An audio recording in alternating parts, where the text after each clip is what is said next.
Hello, this is Aaron Maller from Parallax team, and this series of videos is going to go over the features, workflows, and instructions for making use of the Parallax Revit template or a variant of the Parallax Revit template that may be in your office.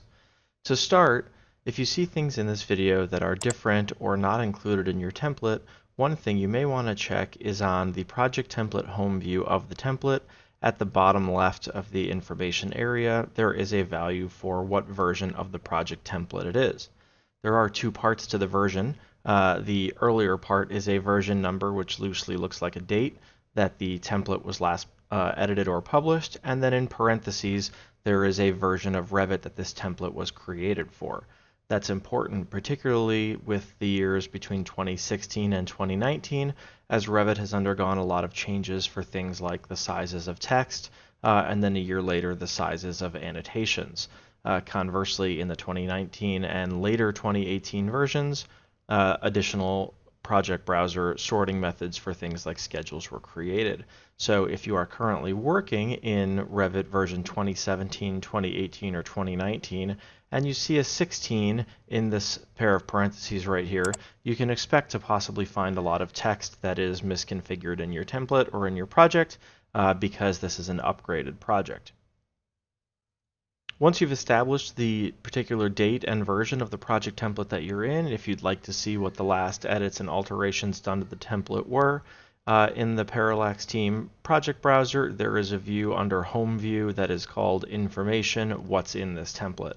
This is basically just a running journal of everything that's been done since the inception of the Parallax template, and so this being version 2018 523, we can basically go and see what were the last changes made. So the last documented changes made were on 0506, which basically would indicate that on the 23rd it was just corrections or minor adjustments that were made.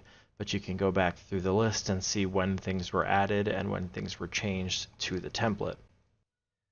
A couple of other things to note about this home view that you're in the project template is that on the left side of the view, you'll see what's called the BIM memo.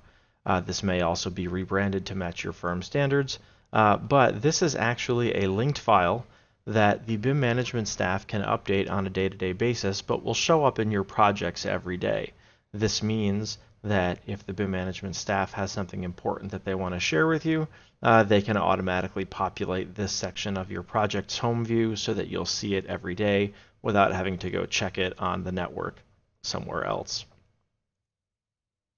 For that reason, it's important to realize that if you were to go to the Manage ribbon and you were to go to Manage Links in your brand new project, you'll find what's called the Template Communication file, which is located where your project template is stored. That's what's creating the BIM memo on the home page, so it shouldn't be removed from the project at any time. Likewise, if you've just started a project or if you're opening your project after it's been saved, you may get a pop-up message telling you to visit Manage Links because a number of linked files can't be found. These are what's called placeholder links, and they're going to be very important as you go through these videos to learn about some automated workflows that are built into the Parallax template. So it's absolutely important that you do not want to remove the placeholder links from the template or from your project file until you are absolutely certain that you won't need them. My advice would be, if you're not sure, to just simply unload them, but don't ever hit remove. There's actually no harm in keeping these files here. So with that, we'll kick off the videos going through what's in the Parallax template and how to use everything that's here.